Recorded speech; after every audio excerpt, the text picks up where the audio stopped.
দেশ থেকে দূরে মাত্র ১৭ বছর বয়সেই দেশের দায়িত্ব ওদের কাঁধে। মাঠে ঢোকার সময় স্রষ্টাকে স্মরণ করার এই ছবি বাংলার বাঘিনীদের মানসিক দৃঢ়তার প্রতীক। ওদের বুকে বিশ্বাস ওরা করবেই জয়। কিন্তু অদ্ভুত বিষয়, বাংলাদেশ নেপাল ম্যাচের শুরুর এই সুন্দর মুহূর্তই দেখতে পারেননি দর্শকরা। অফিসিয়াল স্ট্রিমিং পার্টনারের ইউটিউব চ্যানেল হ্যাক হওয়া আর ভুটান জুড়ে ইন্টারনেট বিপর্যয়ে ম্যাচের ২৫ মিনিট পর স্ট্রিমিং শুরু করে সাফ। অবশ্য খেলার উত্তেজনা মিস হলেও গোল একটাও মিস হয়নি দর্শকদের। আগের ম্যাচে নেপালকে ৩-০ গোলে হারানোয় এই ম্যাচে ছিল আরেকটু বেশি প্রত্যাশা। ম্যাচের ৩৫ মিনিটে সেই প্রত্যাশা প্রায় মিটিয়ে ফেলেছিল বাংলাদেশ। আফসোস, আলপি আক্তারের ক্রস প্রীতিকে খুঁজে নিতে পারেনি। ৩৮ মিনিটে বাংলাদেশের গোলের খাতা খোলেন থুইনুই মারমা। ডান প্রান্ত দিয়ে একাই বল নিয়ে ঢুকে নেপাল কিপারকে বিট করে বল জালে জড়িয়ে দেন।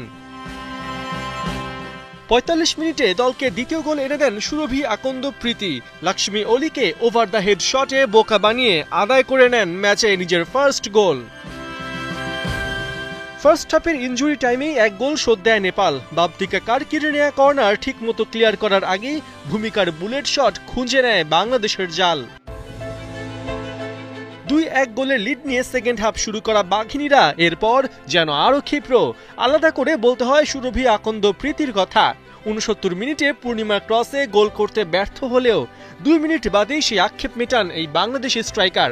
৭১ মিনিটে কর্নার থেকে পাওয়া বলে শট নিয়ে নিজের দ্বিতীয় গোল আদায় করে নেন, সাথে বাংলাদেশকে এগিয়ে দেন ৩-১ ব্যবধানে। নির্ধারিত সময় শেষ হবার ৪ মিনিট আগে হ্যাটট্রিক পূরণ করেন প্রীতি।